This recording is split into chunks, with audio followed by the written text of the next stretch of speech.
It is often said that farming is not just a job, but it is a way of life. Trust me, that is true. And if you love farming, if you love anything agriculture, if you love growing your own food, trust me, you're in the right place. Thank you so much for clicking this video. And today we are going back to the farm. If you watched my previous video, you remember we had gone to check on our maize, and now we are back to do some spraying. So we planted this maize on 10th of March, and let me just take you back before we continue with what we are about to do today. As you can see, we are spraying. Let me take you back to when it all started.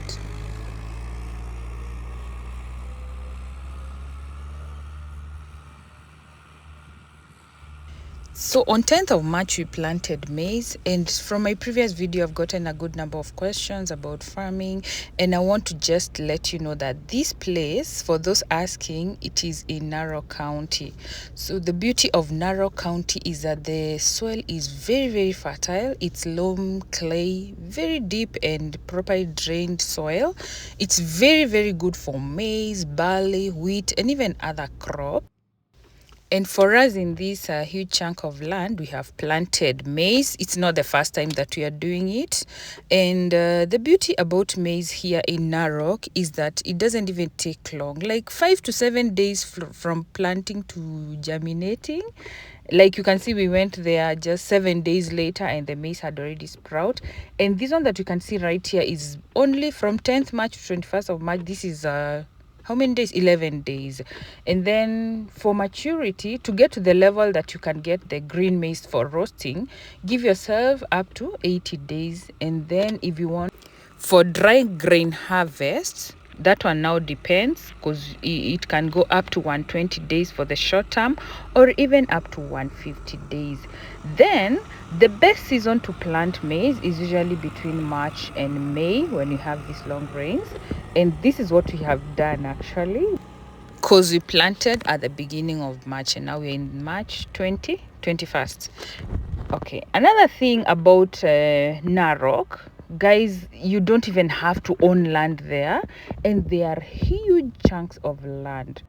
We have the community there basically is the Maasai community, and most of them own very big chunks of land which they lease, because a number of them don't do farming, as their main activity is pastoralism.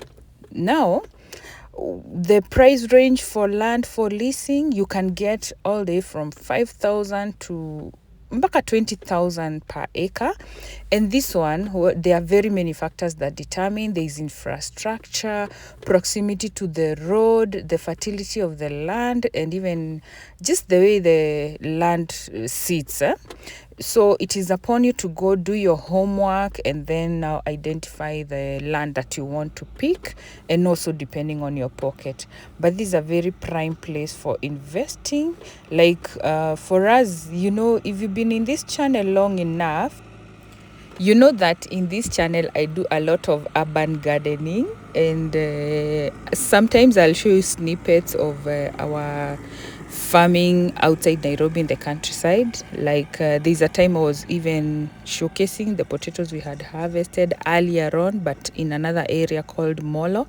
But now here in Narok, we are doing sort of large scale, and I'm just trying to show you the possibility of going back to growing our own food despite living in the city. Like, you don't have to be tied at the city, you don't have to wait to own large chunks of land. There are many other methods that you can apply.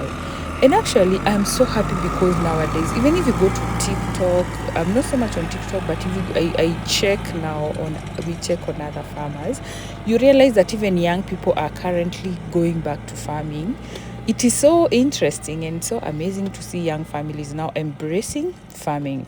Do you know that Kenya has so much land, but what happens, even like recently, if you've been following even politics, you realize that there are some Israelites who are coming to Kenya to get land to do farming, and even foreigners. There are some white people who come from their countries. There's another lady from the US. She's doing farming in Naivasha. There's another Israelite who is a musician. He's doing farming in Kitengela. And these are places that have been there. But for us as Kenyans, sometimes I think I also blame the colonizer, because it's like our minds were colonized to believe that ukulima ni ushamba. But imagine it's not. Going back to the soil is just such a fulfilling thing.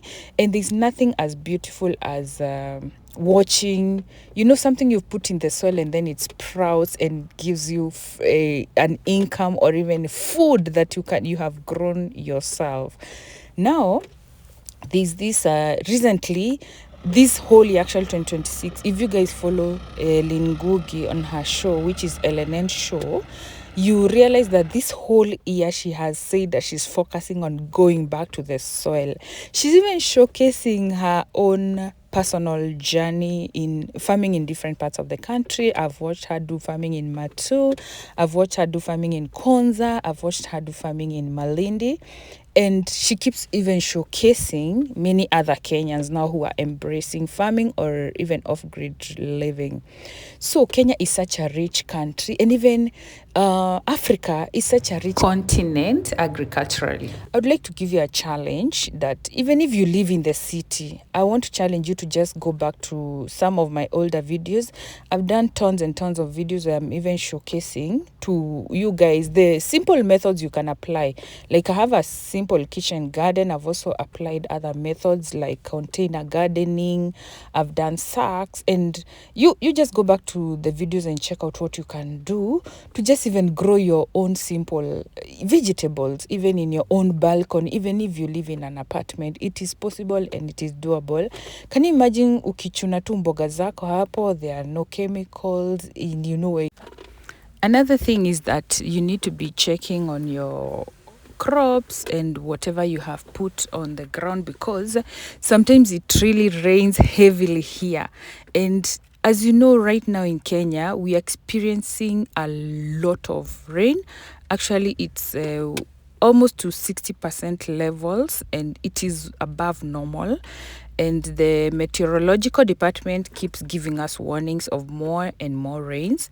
Like if you remember last time in my video, I showed you how this maize, unaona kama huku the shamba is so full of water, but there's some lines where the maize had been carried away by the water.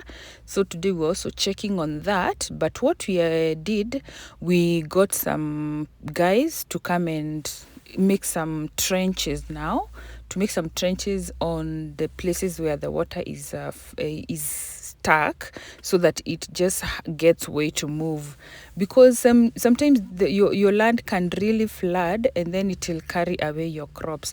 But the beauty is that right now ukiangalia, you see the maize imeshika chini vizuri, so we are not worried so much. We know that now it's going to be all right because zimeshashika chini vizuri. So we just have people on the ground, and that is another thing now. Once you start farming now from a distance, it's like a long distance relationship, you guys. It's not easy. So what happens, you have to get people on the ground. People will be checking on your crops every so often, and then for you also, you have to be very intentional and make sure you make trips to your farm to see what's going on.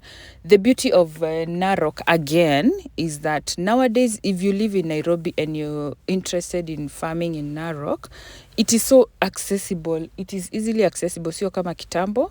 So if you live in Nairobi, you can use the Ngong Suswa Road. That is one of the projects that has really opened up that place, because from Ngong to Suswa, it's actually just 1 hour. So depending on where you live in Nairobi, estimate your time to 1 hour from Ngong to Suswa. And then now from Suswa, wherever your land is, you can estimate.